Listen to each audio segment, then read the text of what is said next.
on October 26th, you'll also, alongside being asked to vote on the presidency, you'll be asked to vote on a referendum in relation to the position of blasphemy in our Constitution.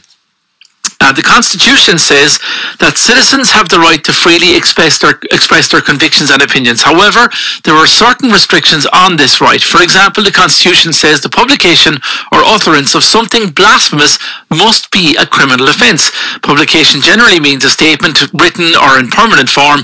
Utterance generally means spoken word or statement. Now, the Constitution does not itself define blasphemy. The legal definition of blasphemy is contained in the Defamation Act of 2009.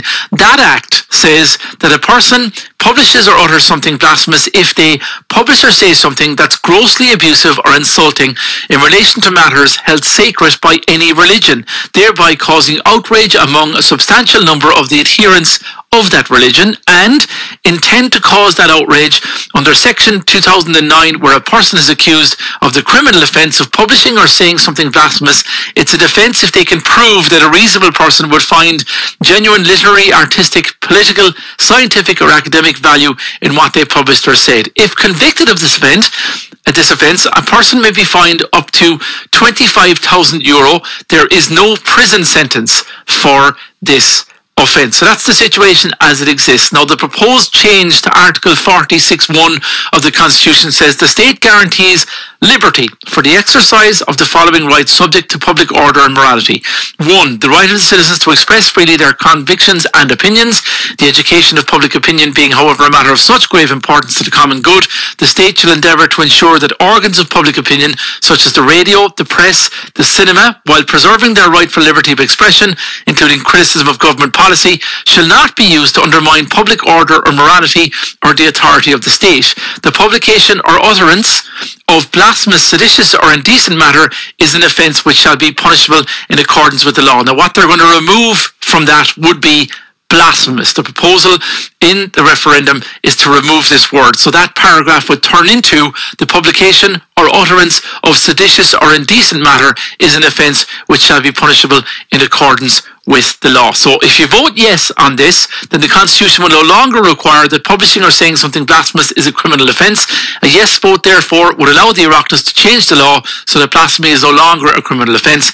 The legal effect of a no vote would mean the Constitution would continue to require that publishing or saying something blasphemous is a criminal offence. And polling day for the referendum will be held on Friday, 26th of October 2018. Now, yesterday, Atheist Ireland launched their campaign in support of removing the blasphemy provision in the forthcoming referendum. If you have a view on it, get in touch with us on the programme. With me on the line to talk about this, we've John Hamill of Atheist Ireland. John, good morning to you. Good morning, how are things? Not too bad. Why should we remove blasphemy from the Constitution? Well, there's two reasons. One is national here in Ireland, although there's been no successful prosecutions under the Defamation Act that you just described. We believe there's a silencing effect on the media, whereby the media self-censor themselves. So one of the reasons why there's been no prosecutions is that the media tend to delete material that might otherwise be deemed to be blasphemous by some of their more conservative listeners and readers. But I think the most important reason is the international one.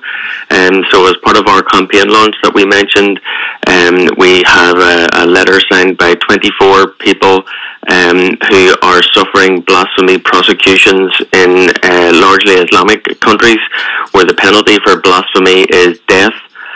So, for example, Asia Bibi is a Christian lady in Pakistan who's currently on death row, waiting to be executed for blasphemy.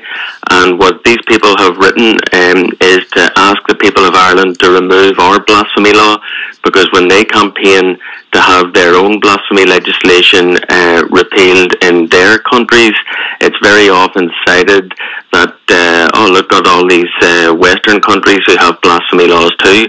And in fact, the last time this issue was discussed at the United Nations, Pakistan cited verbatim the language from the Irish blasphemy law as the language that they wanted included in international law to justify their own blasphemy legislation.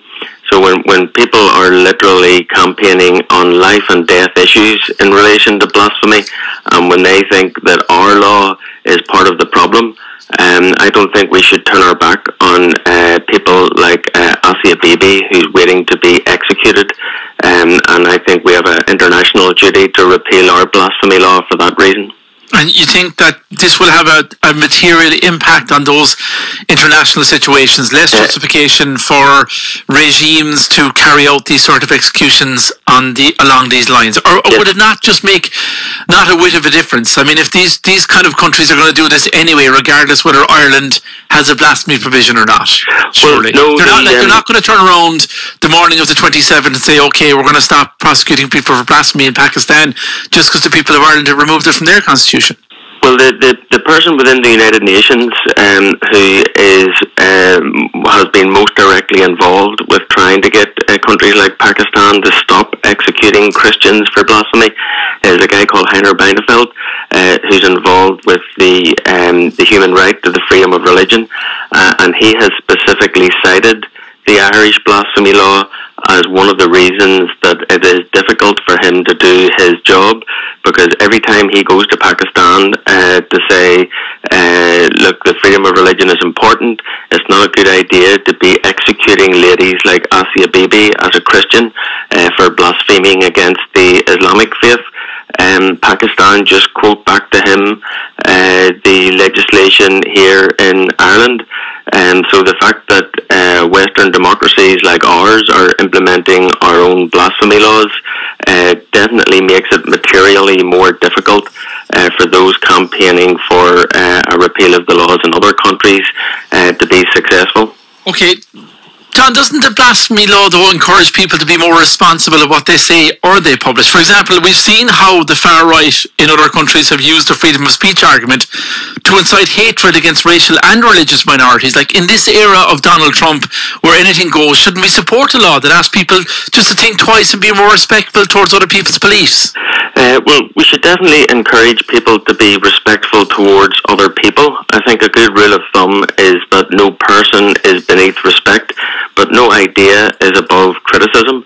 So I would separate out the idea of protecting people from the idea of protecting ideas themselves. Yeah, but the blasphemy provision in the Constitution hasn't stopped anyone from criticising the Catholic Church or the Muslim faith and aspects of what they don't believe about it, or they don't support of those in those religions. Well, firstly it has, because as I say, the media self-censor themselves. So for example, the skit show on RTE, Dave McSavage had a skit withdrawn because RTE thought it might be blasphemous. But secondly, I think your point about inciting people is a good one. So firstly, if we look at incitement to hate people, we already have an incitement to religious hatred act here in Ireland, so it's already a crime. So that should cover that, your argument. Exactly. But actually what the blasphemy legislation we have does is it encourages outrage. So if you look at the Stephen Fry case, the reason why the Gardaí couldn't proceed with a prosecution for blasphemy against Stephen Fry after his interview with Gay Byrne on RTE was because they couldn't find enough people who were outraged. And for example, Dr. Ali Salim has said that he will pursue a blasphemy prosecution against anyone who blasphemes against the Islamic faith in Ireland. So what the Gardaí are saying is, if you want to be successful in a blasphemy prosecution, you have to show a substantial amount of people being outraged. So far from encouraging people to be more responsible, our blasphemy law encourages and provides an incentive for people to become more outraged, which really isn't a good idea. Okay, look, the argument on that, though, has been in relation to the prohibition of incitement to hatred. There's only been 5 convictions for hate crime in Ireland in the last 3 decades. Yes, well, one of the reasons for that is that I think in comparison to some other countries, we have a better situation here in Ireland with respect to, for example, the levels of racism and sectarianism, which doesn't mean there's none, but the very fact that there is a lower level of that kind kind of crime in Ireland, I think, is something to be welcomed. But then I don't think that means we shouldn't have an incitement to hatred act. And with respect to religious hatred in particular, if people are inciting hatred against Muslim people, the fact that it's religiously motivated can be used as an aggravating factor by judges when it comes to sentencing.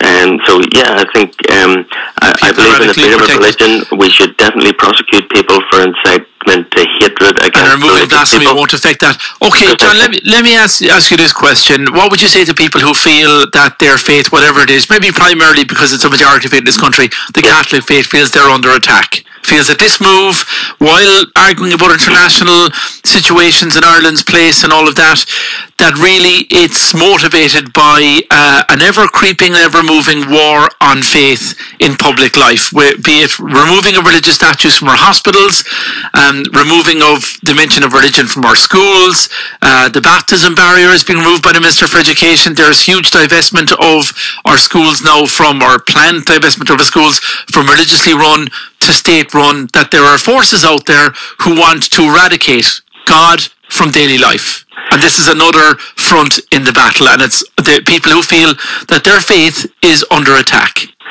Well, firstly, when it comes to blasphemy in particular, the primary victims of blasphemy laws are not atheists, they are religious minorities. So if you're concerned about attacks upon religious minorities for their faith, then it's a good idea. I'm talking about the religious majority in this country, people of the Catholic faith, and how they feel about how things have been going over the last number of years, with changes, fundamental changes that some of them are very upset with.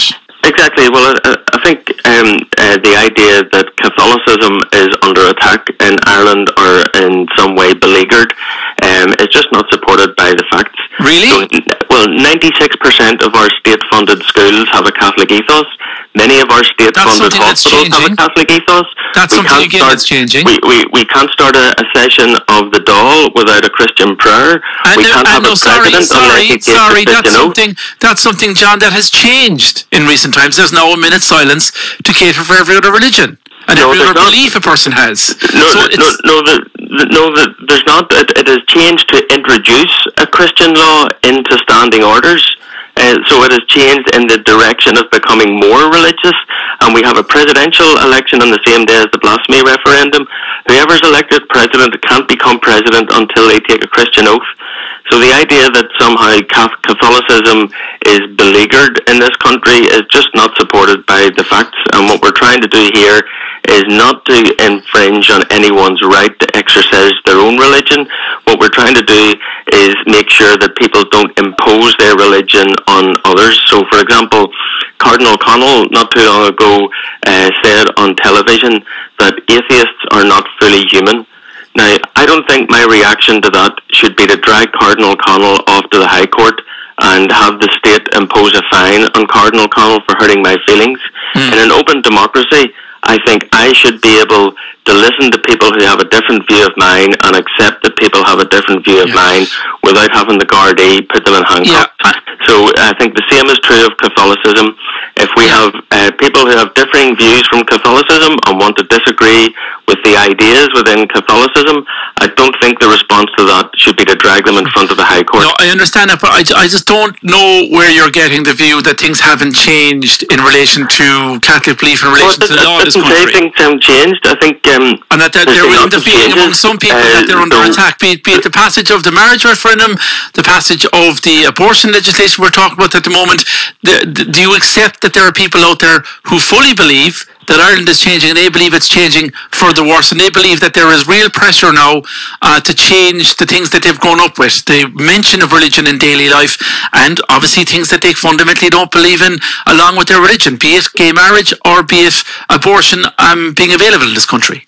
So I absolutely accept that things are changing, and that's a good thing. No, but they feel it's a bad thing, and they feel that this provision change in the Constitution is another development of that, this creeping underlying war against Catholicism. The reason why it's a good thing is that none of the changes impinge in any way on any Roman Catholic's ability to practice their own faith. So if there's a blasphemy law removed, or if we introduce gay marriage, that doesn't stop any Roman Catholic in Ireland practicing their own faith to the fullest ability. The only thing it stops is them imposing the doctrines of their faith on their neighbours. If we have particular group of Catholics in Ireland whose aspiration is to impose Catholicism on everyone else, including non-Catholics, then for sure some of the changes have stopped doing that. But I don't think that's representative of most Catholics in Ireland. I think most pious and devout Catholics in Ireland are decent, stand-up citizens who have no aspiration to impose their religiosity on their neighbours, and those people have absolutely nothing to fear from these changes. Okay, all right, we'll leave it there. John, thanks very much for talking to us on the programme this morning. Thanks a lot. Have a good day. John Hamill there of Atheist Ireland, who launched their referendum campaign yesterday. They're calling for a yes vote in the referendum. We'll be hearing, of course, from the other side of the argument as we approach the 26th.